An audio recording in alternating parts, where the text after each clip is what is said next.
हमारे सौर मंडल के विशाल विस्तार में सीरीस उत्सुकता और आश्चर्य की वस्तु के रूप में अलग दिखाई देता है। यह एक अद्वितीय स्थान रखता है, क्षुद्र ग्रहों और बौने ग्रहों के बीच की रेखा पर स्थित है। यह दोहरी नागरिकता सीरीस को अध्ययन का एक मनोरम विषय बनाती है, जो हमारे ब्रह्मांडीय पड़ोस को आकार देने वाली प्रक्रियाओं में अमूल्य अंतर्दृष्टि प्रदान करती है। क्षुद्र ग्रह प्रारंभिक सौर मंडल के चट्टानी अवशेष हैं। उस समय के अवशेष जब ग्रह अभी भी गैस और धूल की घूमती हुई डिस्क से जुड़ रहे थे। दूसरी ओर बौने ग्रह ग्रहों और क्षुद्र ग्रहों दोनों के साथ विशेषताओं को साझा करते हैं। ग्रहों की तरह वे अपने स्वयं के गुरुत्वाकर्षण के लिए पर्याप्त विशाल हैं, जो उन्हें लगभग गोल आकार में ढालते हैं। इस पेचीदा मध्य मैदान में सीरीस का अस्तित्व आकाशीय पिंडों की इन दो आबादी के बीच एक महत्वपूर्ण कड़ी प्रदान करता है। सीरीस का अध्ययन करके हम उन वस्तुओं की विविधता की गहरी समझ प्राप्त करते हैं जो हमारे सौर मंडल को आबाद करती हैं, और उन प्रक्रियाओं को जो उनके निर्माण का कारण बनी। सीरीस की कहानी 19वीं सदी के पहले दिन शुरू होती है। 1 जनवरी 1801 को इतालवी खगोल शास्त्री जुजेप्पे पियाज़ी ने अपने टेलीस्कोप को आकाश की ओर इशारा किया। इस बात से अनजान थे कि वह एक ऐसी खोज करने वाले हैं जो ब्रह्मांड के बारे में हमारी समझ को हमेशा के लिए बदल देगी। जैसे ही उन्होंने तारों की स्थिति का सावधानीपूर्वक चार्ट बनाया, प्रकाश का एक धुंधला बिंदु जो किसी भी मौजूदा आकाशीय मानचित्र पर अज्ञात था, ने उनकी नजर को अपनी ओर खींच लिया। शुरुआत में पियाज़ी का मानना था कि वह एक नए धूमकेतु से टकरा गए हैं। हालांकि जैसे जैसे उन्होंने बाद की रातों में वस्तु का निरीक्षण करना जारी रखा, इसके आंदोलन ने एक जिज्ञासु व्यवहार का खुलासा किया, जिसने इसे ज्ञात धूमकेतुओं के पूर्वानुमानित पथों से अलग कर दिया। इन बर्फीले घुसपैठियों के विपरीत नई खोजी गई वस्तु एक स्थिर, लगभग आलीशान गति से आगे बढ़ी, एक ऐसे मार्ग का अनुसरण करते हुए जिसने सौर मंडल के आंतरिक गर्भगृह के भीतर एक अधिक स्थायी निवास का संकेत दिया। इसकी देखी गई गति के आधार पर गणना से पता चला है कि यह सूर्य से लगभग 2.8 खगोलीय इकाइयों की दूरी पर स्थित है, जो इसे मंगल और बृहस्पति के बीच विशाल विस्तार के भीतर चौकोर रूप से रखता है। इस अनुमानित ग्रह अंतराल के केंद्र में सीरीस की खोज ने वैज्ञानिक समुदाय में उत्साह की लहरें भेज दी। सीरीस को 8वें ग्रह के रूप में प्रतिष्ठित किया गया था। बुध, शुक्र, पृथ्वी, मंगल, बृहस्पति, शनि और यूरेनस के साथ अपनी जगह लेते हुए। हालांकि यह नया ग्रह का दर्जा अल्पकालिक होना तय था। जैसे जैसे दूरबीनों में सुधार हुआ, एक चौंकाने वाली एहसास होने लगा। मंगल और बृहस्पति के बीच अपनी अकेली निगरानी में सीरीस अकेला नहीं था। अन्य छोटी वस्तुएं समान कक्षीय विशेषताओं को साझा करती हुई त्वरित उत्तराधिकार में खोजी गईं। इस नई समझ के कारण सीरीस के वर्गीकरण में नाटकीय बदलाव आया। अब मंगल और बृहस्पति के बीच अंतरिक्ष के एकाकी संरक्षक नहीं रहे। इसे अब क्षुद्र ग्रहों के रूप में जानी जाने वाली वस्तुओं की विशाल और विविध आबादी के सबसे बड़े सदस्य के रूप में मान्यता प्राप्त थी। 2006 में अंतर्राष्ट्रीय खगोलीय संघ ने एक ग्रह की परिभाषा को ही फिर से परिभाषित किया, एक नई श्रेणी बौने ग्रहों का परिचय। सीरीस लगभग 940 किलोमीटर के अपने व्यास के साथ अपने क्षुद्र ग्रह साथियों को बौना बनाता है।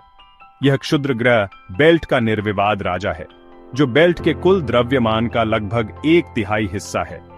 सीरीस के आकार ने इसके अनूठे विकास में महत्वपूर्ण भूमिका निभाई है। इसके द्रव्यमान ने इसे एक गुरुत्वाकर्षण बल के साथ संपन्न किया है, जो इसे लगभग गोलाकार आकार में ढालने के लिए पर्याप्त मजबूत है।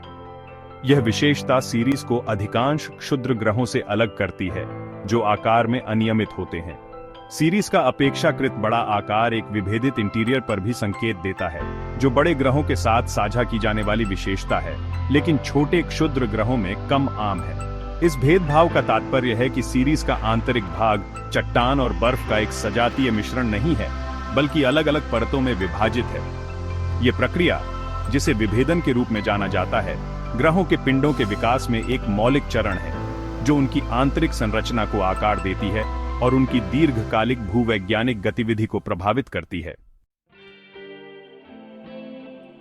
सीरीस अपने अनगिनत क्षुद्र ग्रह साथियों के साथ क्षुद्र ग्रह बेल्ट में रहता है, जो मंगल और बृहस्पति की कक्षाओं के बीच स्थित एक विशाल डोनट के आकार का क्षेत्र है। सूर्य के चारों ओर सीरीस की कक्षा पूरी तरह से गोलाकार नहीं, बल्कि थोड़ी अंडाकार है, जिसका अर्थ है कि सूर्य से इसकी दूरी पूरे वर्ष थोड़ी भिन्न होती है। सूर्य के चारों ओर एक परिक्रमा पूरी करने में सीरीज को लगभग 4.6 पृथ्वी वर्ष लगते हैं। जबकि सीरीज की कक्षा अपेक्षाकृत स्थिर है, यह अपने विशाल ग्रह पड़ोसियों, विशेष रूप से बृहस्पति के गुरुत्वाकर्षण से अछूता नहीं है। बृहस्पति का विशाल गुरुत्वाकर्षण एक ब्रह्मांडीय चरवाहे के रूप में कार्य करता है, जो क्षुद्र ग्रह बेल्ट की संरचना को आकार देता है और इसके निवासियों की कक्षाओं को प्रभावित करता है। बृहस्पति और क्षुद्र ग्रह बेल्ट के बीच गुरुत्वाकर्षण संपर्क ने इस क्षेत्र में एक ग्रह के गठन को रोक दिया है, जिससे चट्टानी मलबे की एक बिखरी हुई डिस्क निकल गई है। गुरुत्वाकर्षण की धक्का-मुक्का के बावजूद सौर मंडल के तल की तुलना में सीरीज की कक्षा अपेक्षाकृत छोटे कोण पर झुकी हुई है। सदियों से सीरीज प्रकाश का एक तांत्रिक बिंदु बना रहा, यहां तक कि सबसे शक्तिशाली दूरबीनों के माध्यम से भी। हालांकि 2515 में मानवता की निगाहों ने दूरी के घूंघट को भेद दिया, जिससे सीरीज को अभूतपूर्व विस्तार से प्रकट किया गया।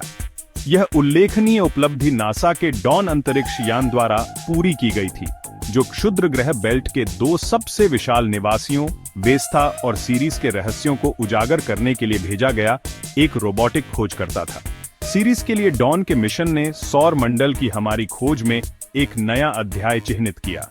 पहली बार एक अंतरिक्ष यान ने क्षुद्र ग्रह बेल्ट में प्रवेश किया था, न केवल अपने निवासियों के पीछे से उड़ान भरने के लिए, बल्कि इन गूढ़ दुनिया में से एक के चारों ओर कक्षा में निवास करने के लिए।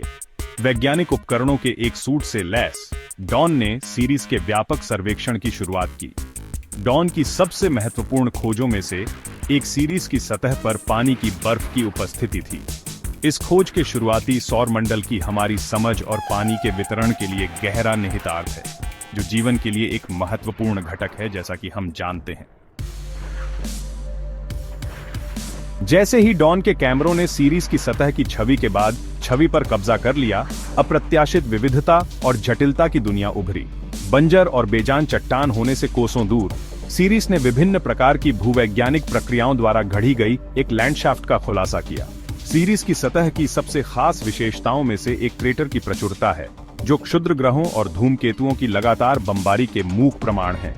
ये क्रेटर आकार में छोटे, कटोरी के आकार के गड्ढों से लेकर व्यास में सैकड़ों किलोमीटर तक फैले विशाल प्रभाव बेसिन तक हैं। डॉन की छवियों में विशाल पहाड़, विशाल मैदान और फ्रैक्चर और खांचे के पेचीदा नेटवर्क भी दिखाई देते हैं। सबसे हैरान करने वाली खोजों में से एक उज्ज्वल धब्बों की उपस्थिति थी, अत्यधिक परावर्तक क्षेत्र जो अंधेरे, भारी गड्ढों वाले इलाके के खिलाफ खड़े थे। इस खोज ने सीरीज के लिए पानी की एक महत्वपूर्ण मात्रा में बर्फ जमा करने के मामले को और मजबूत किया, शायद एक उपसतह महासागर भी। सीरीज की अनूठी विशेषताएं क्षुद्र ग्रहों और बौने ग्रहों के बीच की खाई को पाटती है, जो हमारे सौर मंडल को आबाद करने वाली वस्तुओं की विविधता को समझने की हमारी खोज में तुलना का एक मूल्यवान बिंदु बनाती है। इसका आकार और संरचना उन प्रक्रियाओं के बारे में सुराग प्रदान करते हैं जिन्होंने इन खगोलीय पिंडों के गठन और विकास को नियंत्रित किया। अपने छोटे क्षुद्र ग्रह भाई बहनों की तुलना में सीरीज एक विशालकाय के रूप में अलग दिखाई देता है। इसका लगभग गोलाकार आकार और विभेदित इंटीरियर इसे अनियमित आकार, अविभाजित निकायों से अलग करता है जो क्षुद्र ग्रह बेल्ट पर हावी हैं। आकार और आंतरिक संरचना में यह अंतर उस महत्वपूर्ण भूमिका पर प्रकाश डालता है जो द्रव्यमान आकाशीय पिंडों के विकास में निभाता है। जब अन्य बौने ग्रहों जैसे प्लूटो और एरिस की तुलना में सीरीज की संरचना दिलचस्प अंतरों का खुलासा करती है। जबकि प्लूटो और एरिस को मुख्य रूप से चट्टान और बर्फ से बना माना जाता है, सीरीज चट्टानी सामग्रियों में समृद्ध प्रतीत होता है, जिसमें पर्याप्त मात्रा में पानी की बर्फ मिश्रित होती है। संरचना में यह अंतर सौर मंडल के विभिन्न क्षेत्रों को दर्शाता है जिसमें ये बौने ग्रह बने हैं। सीरीज के अध्ययन से सौर मंडल के निर्माण और विकास की हमारी समझ के लिए गहरा निहितार्थ निकलता है।